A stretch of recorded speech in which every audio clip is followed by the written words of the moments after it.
United States' closest ally has just declared economic war and is holding a $1.13 trillion nuclear option. Japan's finance minister just went on live national TV and announced that their $1.13 trillion in U.S. Treasury bonds is now a weapon.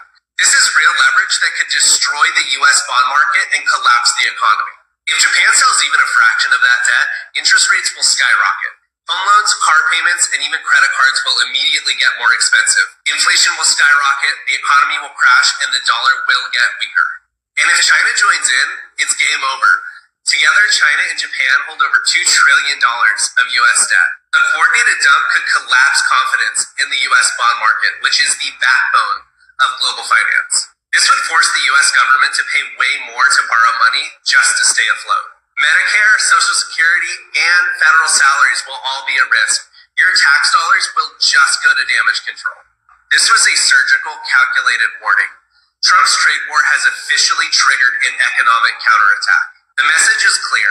Keep pushing Japan and they'll light the fuse. And if China follows, America will burn from the inside out.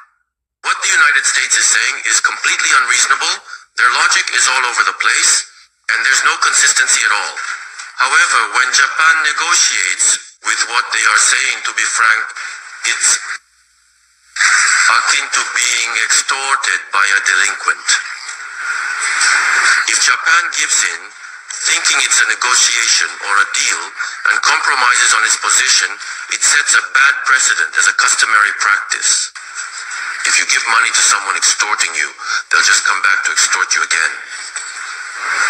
In the first place, even their equations are completely nonsensical. I wasn't good at math either, but if that equation appeared in a math test, it would definitely score 0. That's why, even though Minister Akazawa is serious and capable, there's a concern about whether it's okay for a serious person to handle this. Since they're not a straightforward opponent, they won't listen to straightforward reasoning. Even though all options were mentioned, you must never show compassion to an opponent who isn't straightforward. If you ease up on them, it will set a bad example. In any case, I hope we absolutely do not give in to America's extortion. This may sound harsh, but it really is extortion. If we comply with this, it will truly set a bad example. Truly.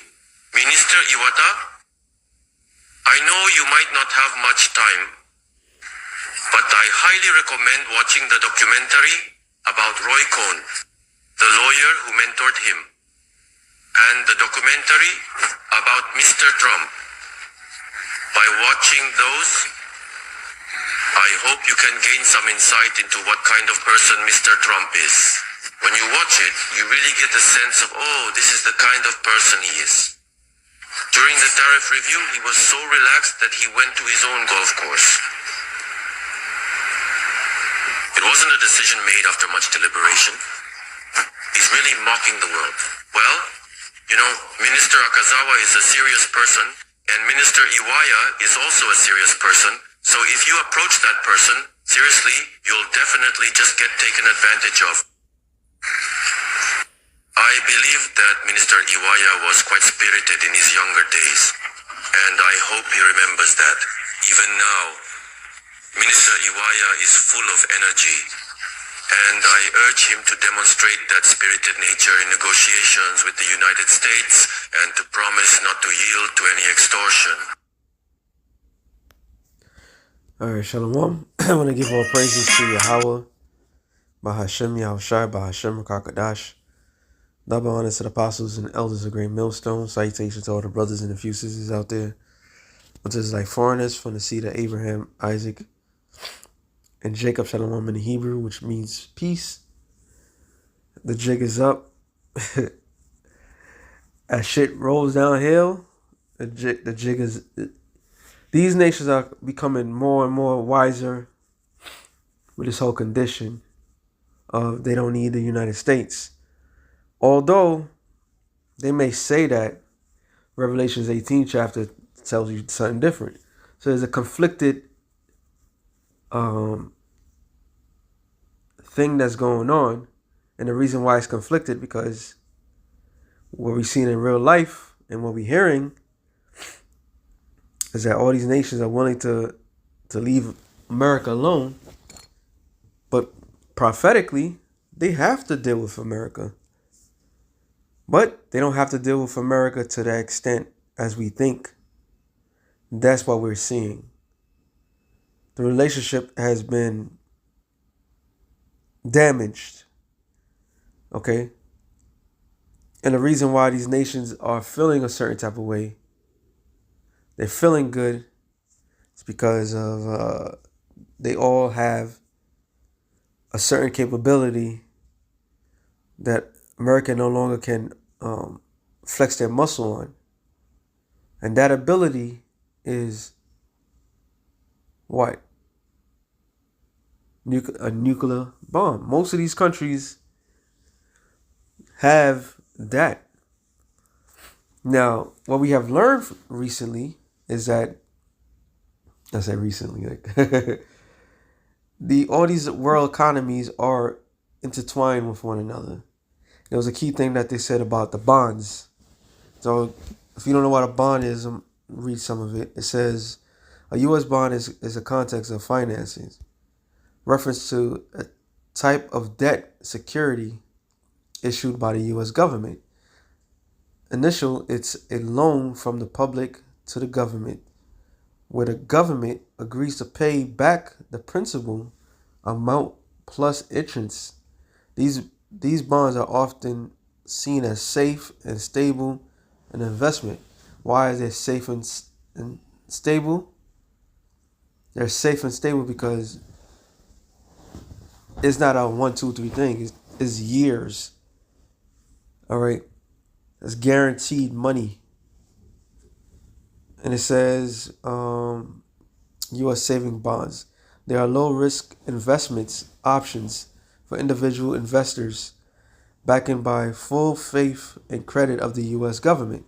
That's why you have this whole AAA business, basically, that you can borrow and America will pay back its debt. All right. So these are all things that has been going on for a long time. It says they come in a different series like EE bonds and I bonds, Treasury bonds, T bonds. These are long-term fixed rate security with maturities of 20 or 30 years. Now, this is the one I was thinking about. They pay interest every 6 months. That is what majority of the government, the U.S. government, is on. And since they are on that tip, this is why a lot of these countries took that from the U.S. government, because they're making money off of it. So all these countries are making money off of America, right? I'm going to the scriptures. It says, let me get that one first. Jeremiah 51 and 5. It says, 51 and 6. Flee out of the midst of Babylon and deliver every man his soul. Be not cut off in her iniquity. For this is the time when the Lord's vengeance will he render unto her a recompense. And this is what we in that time frame. See, the world may forget. The world may act like nothing, everything's supposed to move forward. There's a reason why things seemingly be talked about over and over and over again. And the thing that seemingly is talked about over and over again is the root cause of everything. The root cause of what? Which is what? It's slavery. So the Lord is going to get back revenge on this government.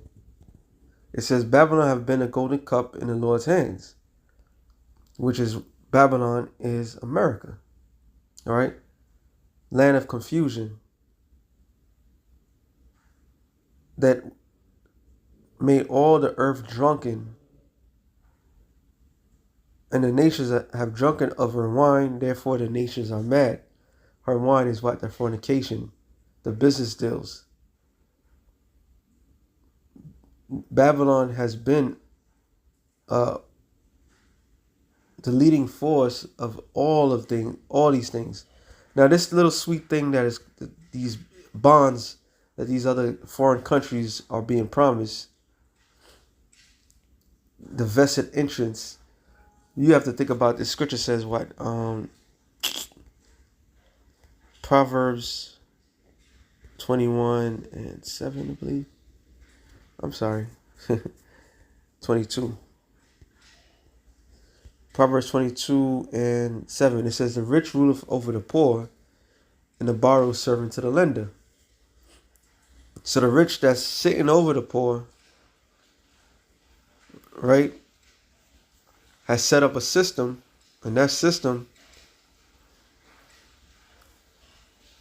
is this lovely thing where people borrow money credit. They credit it. And ultimately, they want the majority of all the world to be servants unto them.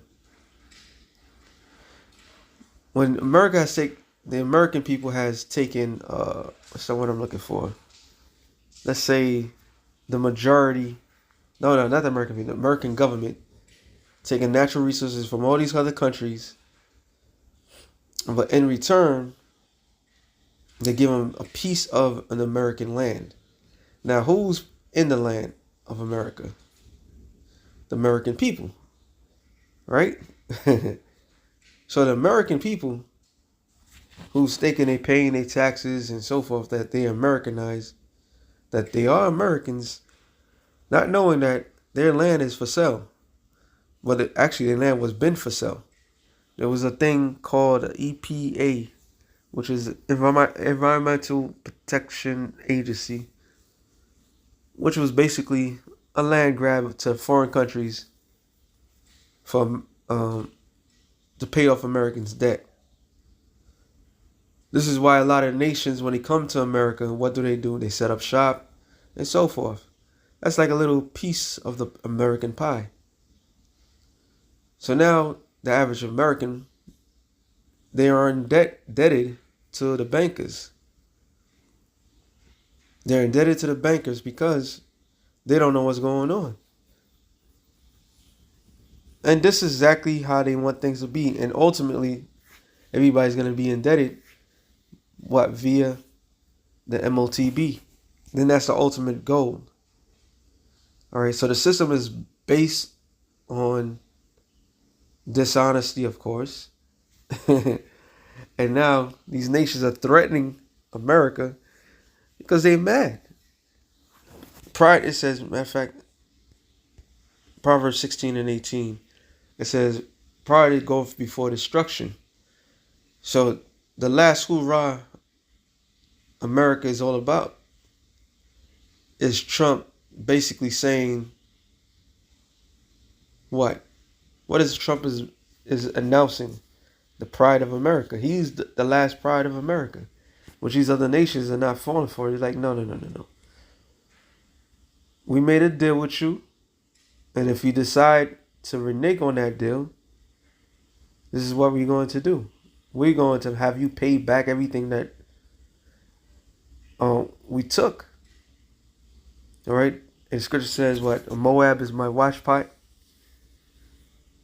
Japan holds the greatest debt for America. So Japan holds the greatest debt for America, which out of all nations on the planet Earth, who devastated, or who's the one that really caused travesty the way they did to another nation? America dropped the bombs on Hiroshima and Nagasaki on atomic bombs. Revelations the 13th chapter. You think these nations don't? You think they don't remember that? Let me get this. Revelation 13:13. It says, and he doeth great wonders, so that he maketh fire come down from heaven on the earth in the sight of men.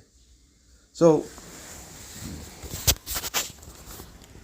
they honestly dropped a bomb on a nation that already gave up but that brought fear. And then many years later, they do a business deal with them, which is ironically funny. You think they have forgotten? These nations haven't forgotten what they did. All right? These nations did not forget anything, all these vile acts. It's a matter of time. They're speaking up because they see that handwriting in the wall. They cannot allow this to go unchecked. So the Lord is not boasting, but boosting these other nations to come against America. It's something in Jeremiah 50. If I can remember. Jeremiah 50.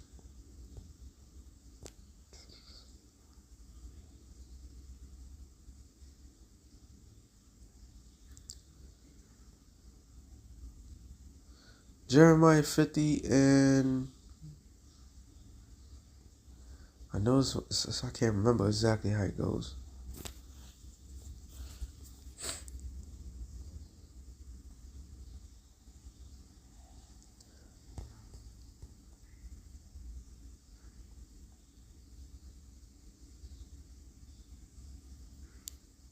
Well, 25, I know it says it.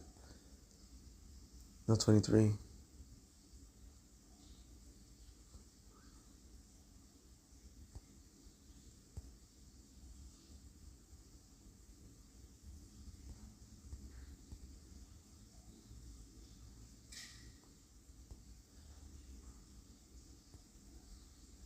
I said 31. It says, "Behold, I'm against thee, O thou proud, saith the Lord. Yeah, power of hosts, for that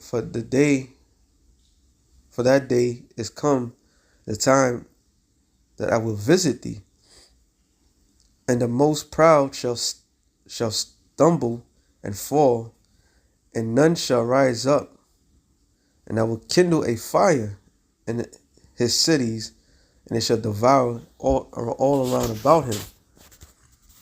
Thus saith the Lord of hosts, the children of Israel and the children of Judah were pressed together, and all that took them captives held them fast and refused to let them go." And what is a major thing that shows us there's all the 12 tribes are in the shores of America. Every one of us. All right.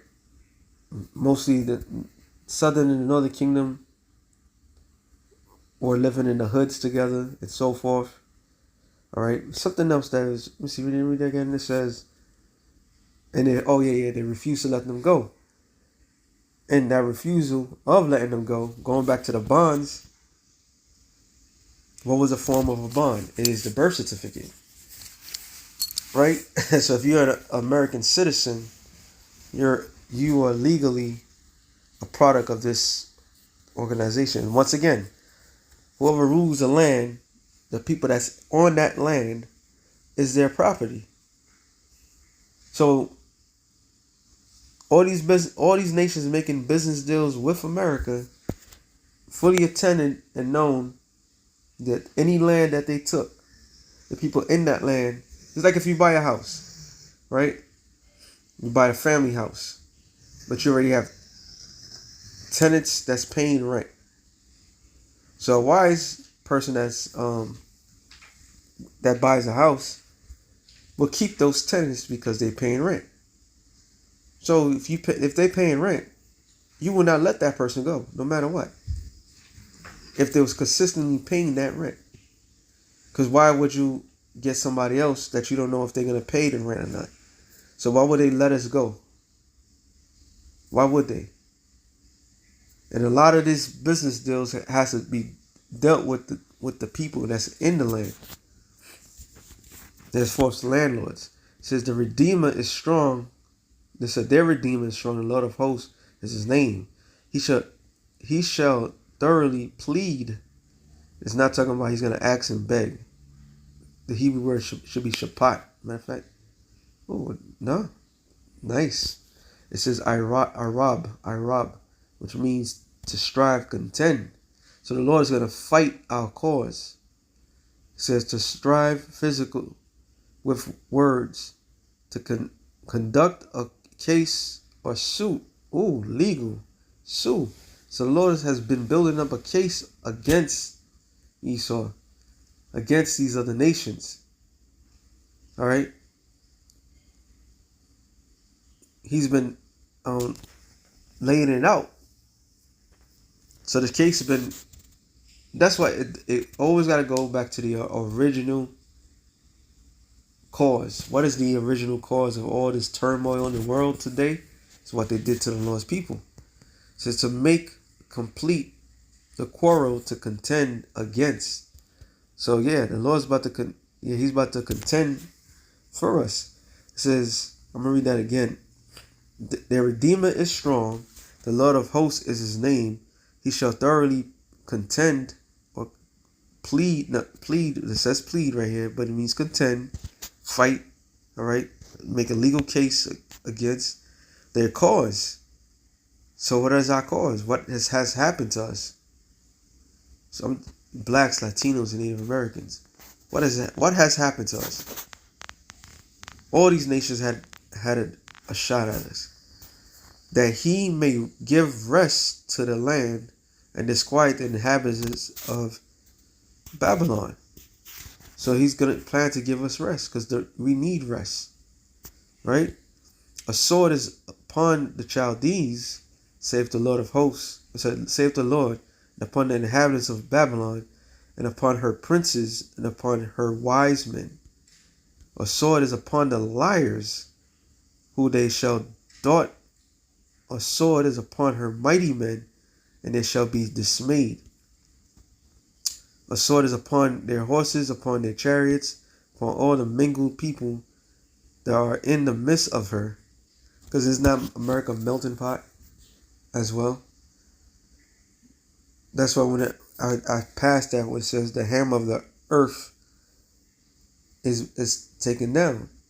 This is the hammer of the earth.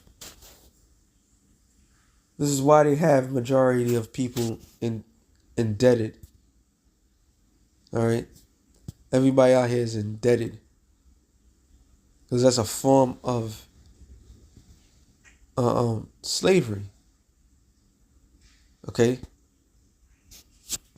and it says, "A sword is upon her treasures, and they shall be robbed." Let me get this out the way. Zephaniah 1 and about 9. No. Zephaniah 1 and 10. It shall come to pass in that day, saith the Lord, there shall be a noise of a cry from the fish gate, and howling from the second, a great crashing from the hills. So, when you read Zephaniah, it's basically, this chapter is talking about, well, this verse is what you would call and consider the market. It says, how for the inhabitants of Metesh, for all the merchant people are cut down, and all they that bear silver are cut off. And this is what's happened because everything is connected. These markets are connected. This is a worldwide thing. Anything that goes down, if Japan decides, we're going to take it, they're going to have to pay their debt. That would literally crash the world's economy. Okay? Now, would they want to do that? Of course they want to do that because it's order out of chaos. It's order out of chaos. And this is all this man is doing. He was supposed to bring the order, but he's an agent of chaos. The threat of tariffs is no longer a threat. These nations are not budging. Once again, why are these nations not budging for? Because they're not weak any longer. Joel 3 and 9. So proclaim ye this among the Gentiles, prepare war, wake up the mighty men, let all the men of war draw near, let them come up, beat your plowshares into swords, and your pruning hooks into spears, let the weak say, I am strong. So they took the things that was useful for their economies and focus on the things that would aid their military might. Okay? The weak is no longer weak. The weak are strong. They have the same capability as this place. So this is all is leading to World War III. No matter how you look at it. If these world's economy falls, it would be the greatest crash in human history, which it will be. It's not just going to affect America, it's going to affect everybody around the world. Because they decided to what? Get together and make this thing happen. Matter of fact, let me get this real quick.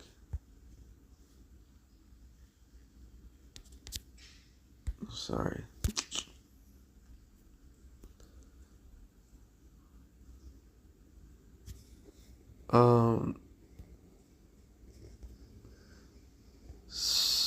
Ecclesiasticus 14:2. No.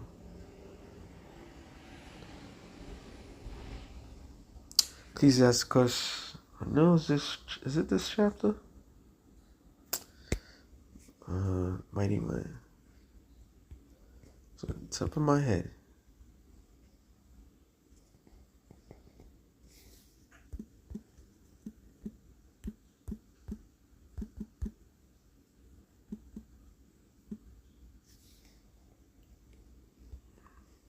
I think it's that. Okay, mighty. Might. Should be Sirach.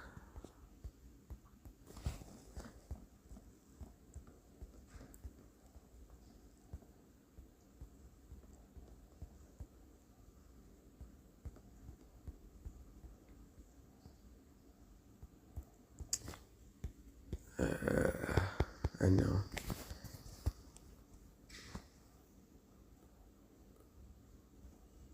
There it is. Sirach 8:1. Strive not with a mighty man, lest thou fall into his hand. Be not at variance with a rich man, lest he overweigh, for the gold hath destroyed many, and perverted the hearts of kings. Strive not with a man that is full of tongue, heap not wood upon his fire. So this is something that they're not following because it's the simple fact. Esau is proud. He's in the assumption that everything's going to go his direction because he says so. So he's striving with everybody. He's created more enemies than anything else. All right. That's why Revelations, I'm not going to get it, 17th chapter. It talks about the beast shall hate the whore. The beast is their own ally. All right. But the world hates this whore. And that is why the Lord is going to utterly destroy this place. All right. The buildup is getting more indebted. The buildup is getting more violent, changing. Nobody's falling for it. There's no leverage behind anything. I was listening to something else. So the reason why they bring up the terrorists was because of what? They bring up the terrorists because that was something to get people to sit down and talk, to come to the negotiating table. But now nations are like, nope, we don't want to hear it. We don't want to negotiate anything. So there's no leverage anymore. So the only thing that's going to happen after that is utter pain. And this proves, once again, who rules this whole world. Proverbs 29:2. All right? This proves it. When the righteous are in authority, the people rejoice. And when the wicked beareth rule, the people mourn. And the people are they are going to mourn more their entire life than they ever did before. When you have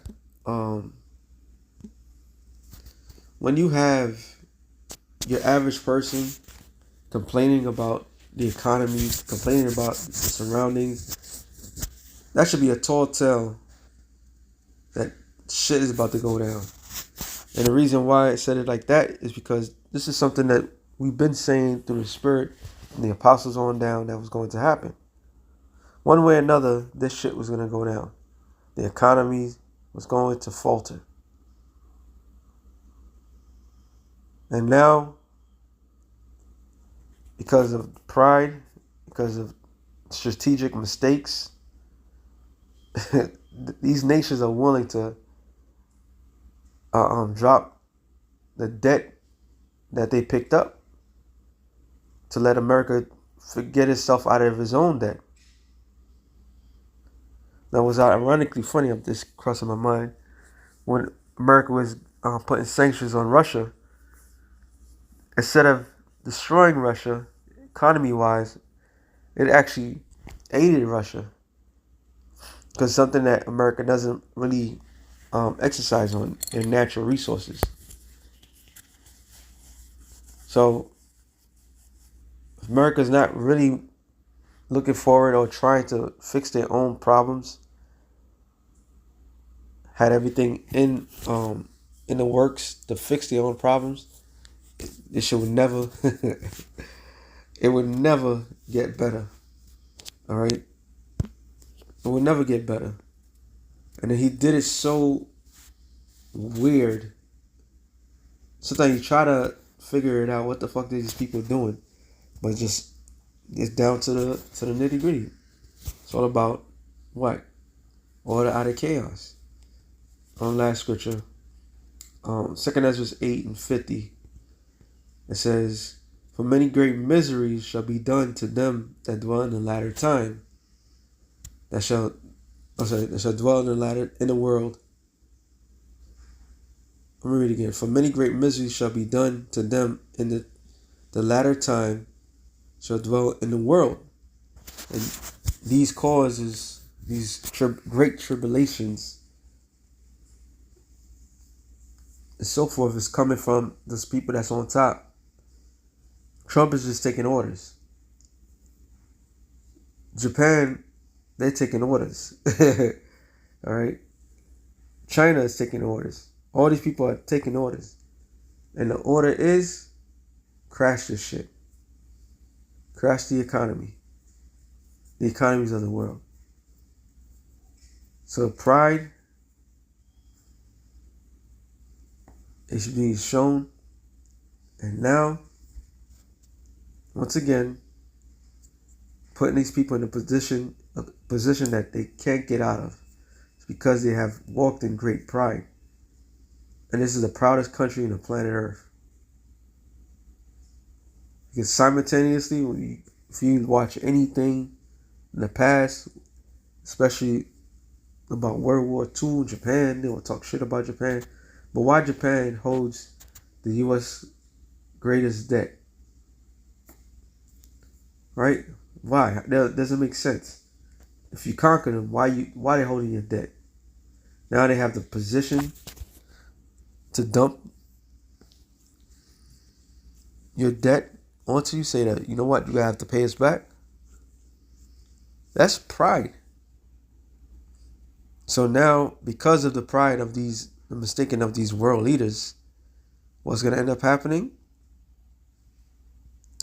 Great miseries, great tribulations. So whatever happens in the next few, we know where it stems from. It's from Esau, the elites, and Esau's pride. It's going to cause all the great miseries in this earth. So with that being said, shalom to the elected nation Israel. Shalom.